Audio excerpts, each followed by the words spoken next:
Nós estamos recebendo aqui o deputado federal reeleito, Júlio César, deputado federal mais votado do estado do Piauí.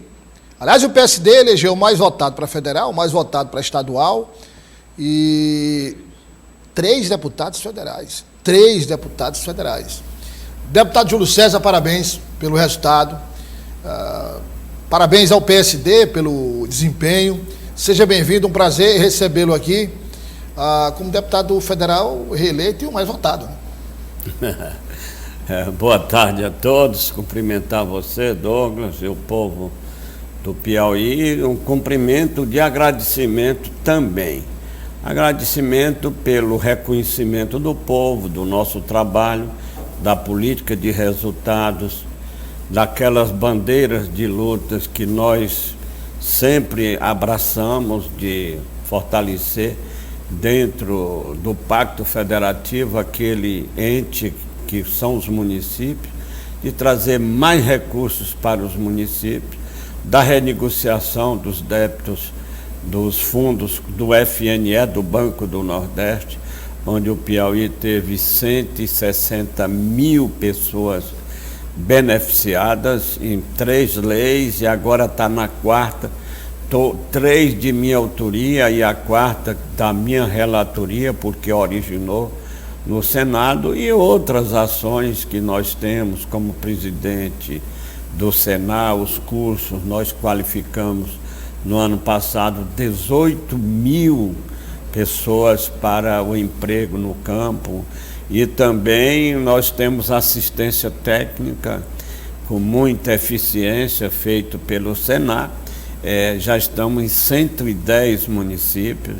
Tudo isso são políticas de resultados que nós geramos e nós trazemos como deputado federal, afora muitas outras ações que são trazidas pelo deputado Júlio César. Eu não sou deputado e nem quero ser deputado por vaidade pessoal. Eu quero ser deputado para ter as condições de defender o Piauí, defender os interesses do Piauí, defender o Nordeste. Eu sou coordenador da bancada do Nordeste e também defender o Brasil. Eu trabalho todos os dias para diminuir esta diferença entre ricos e pobres em nosso país. O Nordeste, por exemplo, que é a 2ª região mais populosa do Brasil, mas tem menos da metade da renda per capita brasileira. Então, e outra coisa, está estagnado há mais de 50 anos que está nessa condição. Então, nós trabalhamos neste sentido.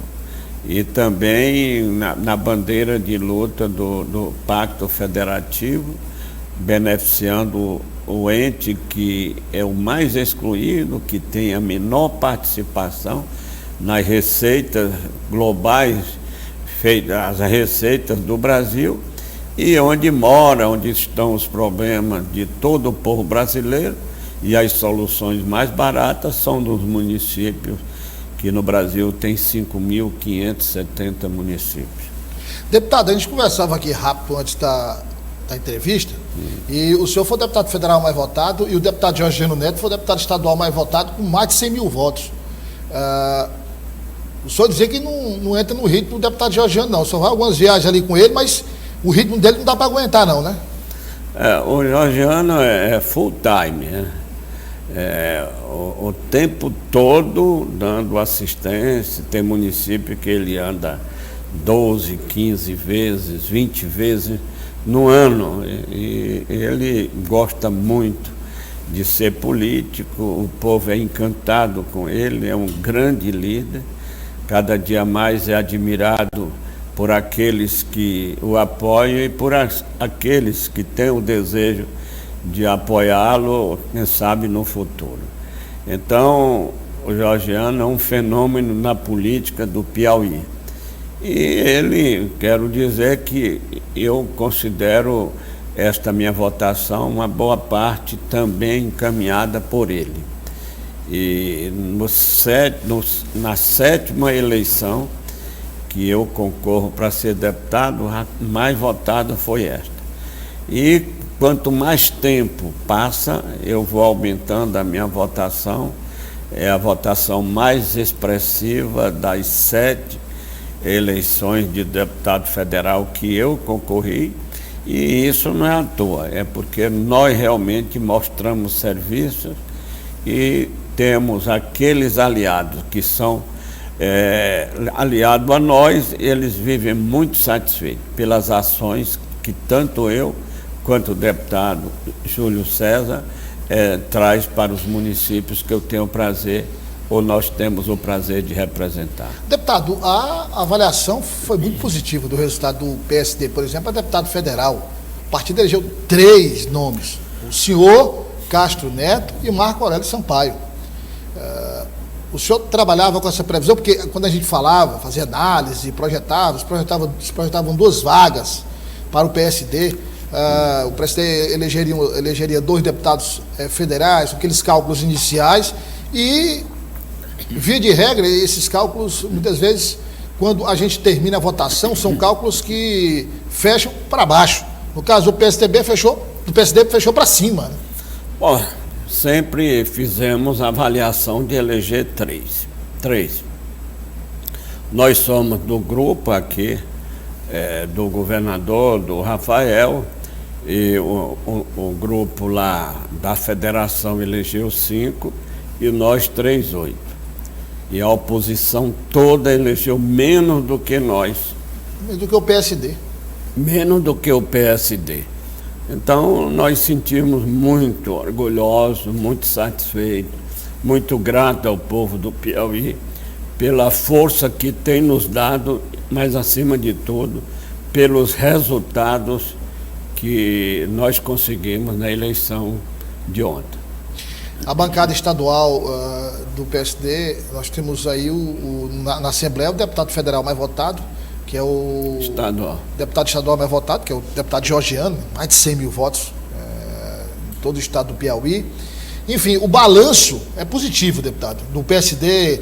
Tanto o PSD participou da coligação, que elegeu o governador Rafael Fonteles, o senador Wellington Dias, fez um grande número de deputados federais, juntando com os estaduais, avaliação positiva. Muito positiva, e agora a expectativa agora é de eleger o presidente da República. O Lula foi o mais votado nesta eleição, foi para o segundo turno provocado pelos candidatos que tiveram um desempenho pequeno, mas forçaram o segundo turno, e tenho certeza que o Lula no segundo turno, pela sua identidade, principalmente com os mais pobres do Brasil, aqui no Nordeste, do Norte, e eu tenho uma convicção muito grande que no segundo turno o Lula vai ser eleito presidente da República. Agora, a eleição estadual, deputado, o senhor é um político experiente, o senhor me diz que trabalha com alguns cenários, o senhor traça alguns cenários. E o resultado final da eleição foi além, imagino, do que o senhor esperava em relação a Rafael Fonteles. Porque, de fato, nenhuma pesquisa apontou exatamente esse distanciamento, que foi um distanciamento considerável, mais de 300 mil votos de maioria do governador eleito Rafael Fonteles. Eu lembro que o senhor veio aqui e o senhor falava que era uma corrida contra o tempo, porque o Rafael era um nome desconhecido ainda da população piauiense. Então, apesar de ser o candidato no Piauí do ex-presidente Lula, do ex-governador Wellington Dias, de toda a base de deputados federais e estaduais, mas era preciso que houvesse um trabalho de divulgação. Então, era uma corrida contra o tempo. Houve esse trabalho de divulgação, houve esse trabalho em todos os municípios, e, na sua opinião, o que é que o senhor acha que foi determinante, além de toda a base de apoio que o governador eleito tinha, de deputados federais, estaduais, ex-governador Wellington Dias, governadora Regina Souza, mas o que é que o senhor acha que foi importante, ou quais os pontos mais importantes que Rafael conseguiu superar? Primeiro, a sua história. O Rafael, tudo o que fez na vida foi o primeiro lugar. Então, desde a infância, o primeiro, segundo grau, a universidade, todos os cursos que ele fez, tanto no Brasil quanto no exterior, ele foi o primeiro lugar. Segundo, ele tinha uma dificuldade de ser conhecido, ele nunca disputou cargo eletivo, mas ele teve a grandeza de visitar todos os municípios e muitos deles ele foi 2, 3 vezes, aí tornou-se conhecido. Terceiro, pela sua juventude, além de competente, tornou-se conhecido, a sua juventude, nunca disputou cargo político, então não tinha desgaste, a sua imagem muito importante. E quarto, evidentemente, vinculado por ser do time do povo, e o time do povo participa. O Lula com um desempenho, talvez aqui no Piauí, o maior do Brasil, e isso tudo ajudou. Então eu não tenho dúvida que o Rafael vai ser o melhor governador da história do Piauí. Um homem que foi secretário de Fazenda, que conseguiu administrar para investir no Piauí 4, 5 bilhões por ano. Muita oposição às vezes critica que alguma parte desse recurso foi empréstimo, mas tudo isso dentro da capacidade de endividar, que ainda é muito pequeno comparado, por exemplo, em termos relativos com São Paulo, Rio de Janeiro, Rio Grande do Sul, mas o Piauí pôde fazer investimento em todos os municípios, nas estradas, no asfaltamento urbano de todas as cidades. O Piauí hoje tem um perfil e a economia cresce. O Piauí era tido como o estado mais pobre da federação. Hoje nós damos de goleada no Maranhão.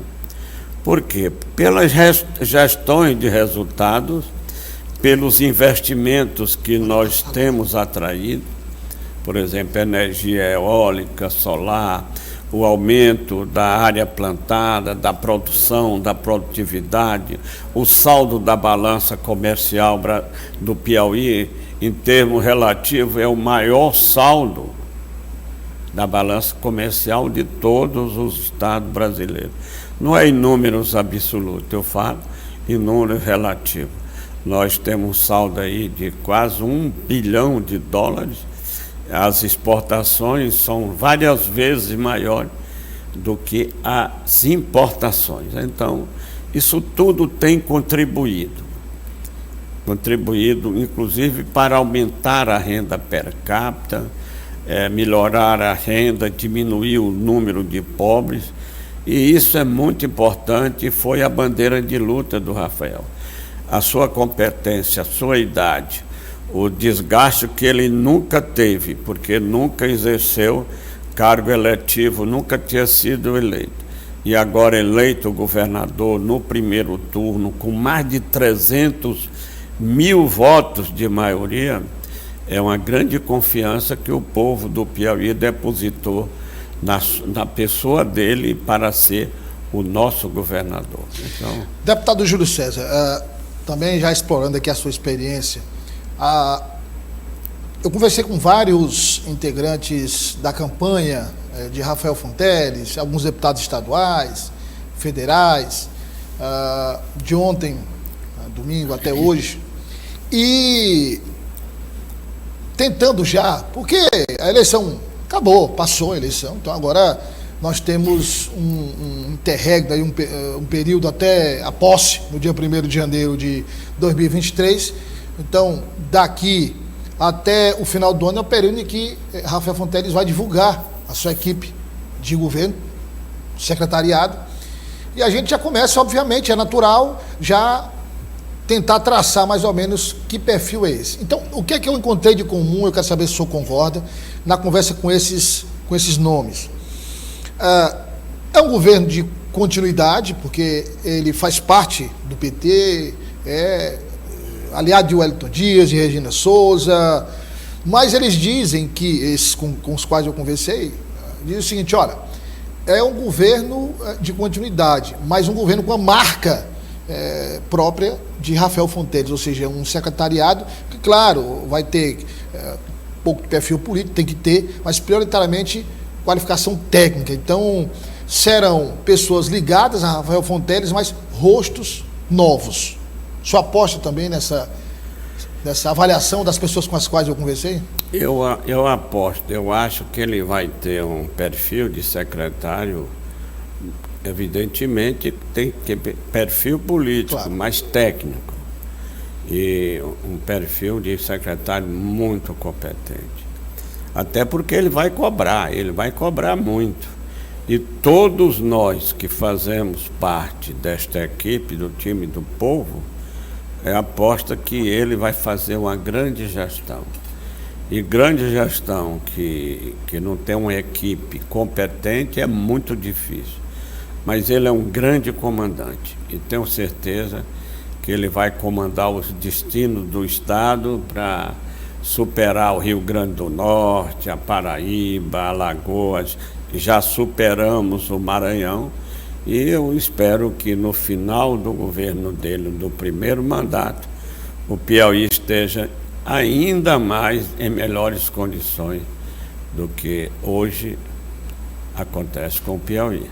Agora, todo mundo está com os olhos voltados para a eleição nacional, porque isso também interessa para o governador eleito. Claro, o candidato dele é o ex-presidente Luiz Inácio Lula da Silva, que venceu as eleições, e obviamente que na eventual vitória de Lula no segundo turno, a situação fica mais fácil para o governador, porque há um alinhamento, não é nem só político, é um alinhamento partidário, ideológico com o presidente da República.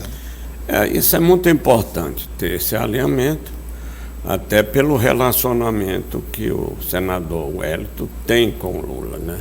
O deputado, me permite só um parênteses, nesse caso o governador eleito leva uma dupla vantagem, o governador eleito.